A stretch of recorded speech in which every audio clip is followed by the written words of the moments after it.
We were the couple everyone admired, married for 7 years, two beautiful kids, a home that echoed with laughter, and a routine that felt secure. My wife, Layla, was the kind of woman who seemed born for family life, nurturing, organized, and endlessly supportive. I worked long hours at a tech firm, and she stayed home with the kids, managing everything from doctor's appointments to dinner. I thought we were solid, until the little things started feeling off. It began with small changes.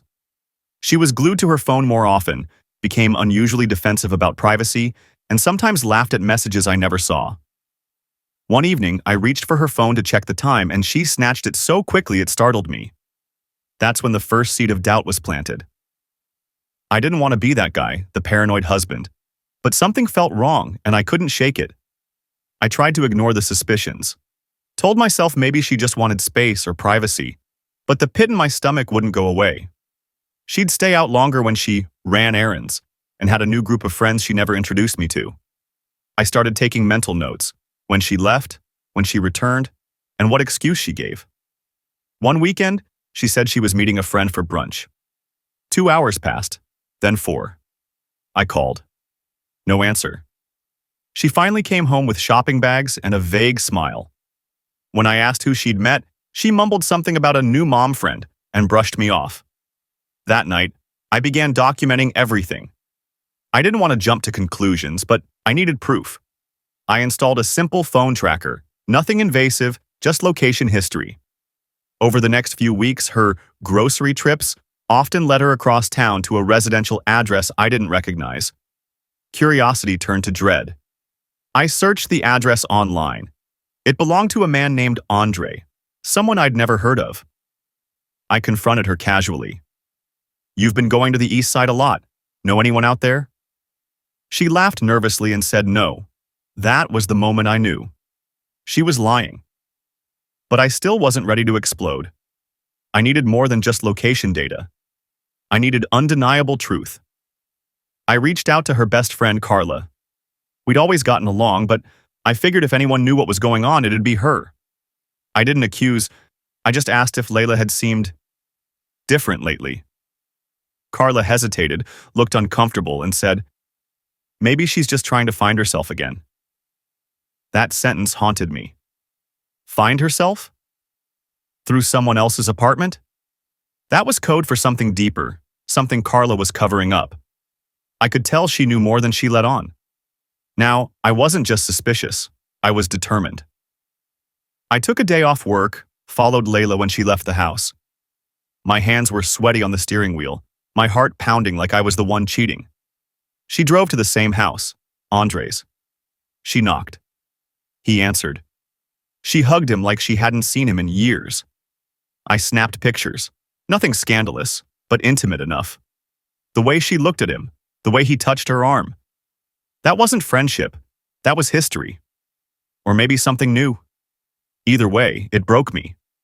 But I wasn't going to confront her yet, not until I was sure I wanted the fallout. Later that week, I found a hidden message thread on her old laptop, synced by mistake to a backup. Their chats were flirtatious, sometimes graphic, always personal. She called him the one that got away. Said she felt alive again. She said I had become boring. My world tilted. For 7 years, I gave everything, my time, love, stability, and now I was boring. She had built a secret world and left me in the dark. That night, I slept on the couch. She thought I was upset over work. I was actually planning the day I'd expose her. Our anniversary was coming up. We had a dinner planned with her family. Her parents, siblings, even cousins were flying in. I decided that would be the day. If she wanted a double life, I'd let her have it, under full lighting and a dozen witnesses. I made copies of the messages, printed the photos, and put together a simple folder. No dramatics, just truth. I didn't plan to yell or accuse. I wanted her to answer for it with the people who believed she was perfect. Her lies weren't just against me, they were against all of us. The night before the dinner, she was affectionate, kissed me on the cheek, asked if I was excited to see everyone. I played along. I looked into her eyes and wondered how many lies she'd told without flinching. She still wore her wedding ring like it meant something. She didn't suspect a thing. I almost felt guilty, almost. But then I remembered the messages. The laughing emojis after I sent her flowers. The way she mocked our family dinners with Andre. No, she deserved to be seen for who she really was. No more secrets. Her family adored me, always had. They greeted me warmly, complimented my suit, and told me how lucky Layla was to have me. I smiled, thanked them, and took my seat at the head of the table. Layla looked radiant, like she was on top of the world. Everyone was laughing, sharing memories, passing dishes. It was the kind of night people treasure. But I wasn't here to smile. When the main course was served, I cleared my throat. "Before we toast," I said, "I have something to share." Her eyes widened. The room fell silent. I pulled out the folder, placed it on the table, and slid it toward her. "You might want to explain this to your family," I said. Her hands trembled as she opened it. Her mother gasped. Her brother cursed. Her dad looked like he'd been slapped. She stood up quickly, shaking. "You did this here? Now?" I nodded. "You didn't give me a chance to fix this," she said. I looked at her, deadpan. "You had months. Maybe years." The silence was heavier than the roast on the table. Her mother began to cry. Her brother stood and stormed out. One cousin whispered, "Unbelievable." Layla was visibly shaken, trying to explain, stumbling over her words. "It wasn't serious," she insisted. "I just needed something different." Her father looked at her like he didn't know her anymore. I didn't gloat. I wasn't proud of the chaos. But it wasn't my lie to manage. It was hers.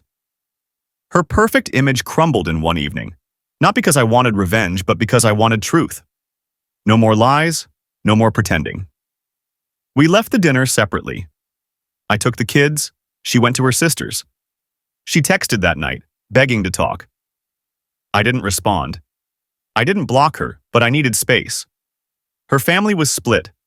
Some blamed me for making it public, others said she had it coming. My inbox flooded with messages. "You didn't have to humiliate her. Thank you for showing us the truth." I was numb. I hadn't processed it yet. I just knew there was no going back. Something had snapped inside me that night, and it wasn't repairable. We met at a cafe a week later. She looked tired, worn out. No makeup, no performance. She apologized, said she never meant to hurt me. I nodded. "But you did," I said. "And now it's done." She asked if we could try therapy, for the kids. I told her we could co-parent, respectfully. But there was no us anymore. Trust, once broken, rarely heals fully, especially when it dies in public. She cried. I didn't. Not because I wasn't hurt, but because I'd already mourned the marriage. Now I was just moving on. Telling the kids was the hardest part. We kept it simple. "Mommy and Daddy won't live together anymore, but we both love you." They asked if we were mad. I said no. I didn't want them carrying our pain. They didn't deserve it. They adjusted slowly. I got a smaller apartment. We set schedules, tried to be civil. But sometimes, late at night, I'd cry when they were asleep. Not because I missed her, but because I missed the life I thought we had. The illusion still lingered. Word spread. Family, friends, neighbors, even coworkers started whispering. Some saw me as brave. Others said I was petty. I didn't care. I hadn't lied. I hadn't cheated. I just refused to be quiet about betrayal. If that made me the villain, so be it. One colleague pulled me aside and said, "I wish I had your guts. My ex did worse," and I said nothing. That gave me peace. I wasn't alone. I just did what most people are too afraid to do, drag the truth into the light. Months passed. She started dating Andre openly, moved into a small condo. Her family still loved her, but things were tense. Birthdays, holidays. It was awkward. Some didn't invite her. Others invited us both but prayed we wouldn't speak. I didn't hate her. I pitied her.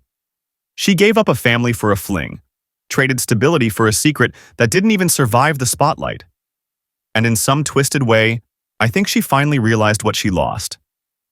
I went to therapy, took time for myself, reconnected with old friends. I started jogging, writing again, cooking for the kids. My life was quieter, but honest. I wasn't pretending anymore. That kind of peace is priceless. One night, my son said, "Daddy, you're happier now." I smiled. He was right. I wasn't angry anymore, just free. And sometimes, freedom looks like being the bad guy in someone else's story, because you chose yourself. To this day, people still ask, did you really have to expose her in front of everyone? Maybe not. Maybe I could have handled it privately. But here's the thing, she didn't cheat privately. She made a mockery of our marriage while wearing her wedding ring at family dinners. So am I wrong?